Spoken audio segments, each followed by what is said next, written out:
последния цар.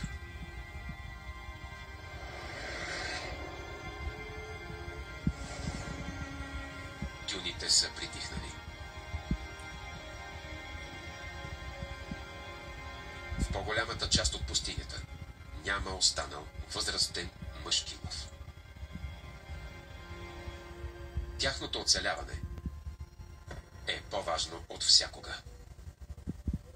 5 мускетари. Един за всички.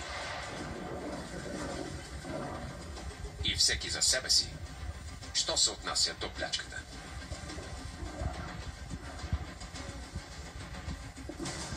Временно те са забравили за близостта си.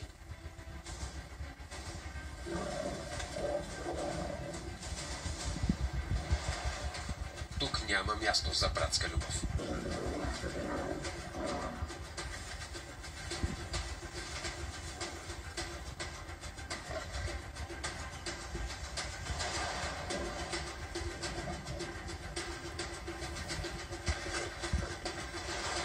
Суровият живот изисква своето.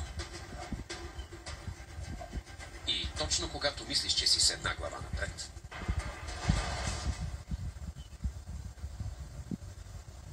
точно тогава някой спира устрема ти. Уловеният планински скачач изобщо не е достатъчен за 2 лъвици и 5 агресивни подрастващи мъжки. Без значение колко жертви ще убият заедно, мускетарите нямат бъдеще с майките си.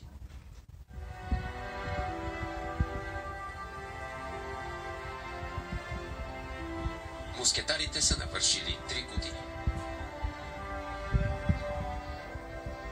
За тях денят е съвсем обикновен. Но майките не отиват на поредния лъв.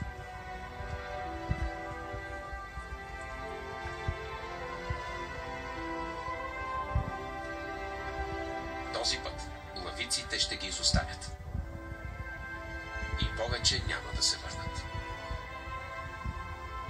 Най-накрая майчиният им инстинкт е отстъпил пред нуждата да намерят партньор. И няма да спрат да търсят, докато не го открият.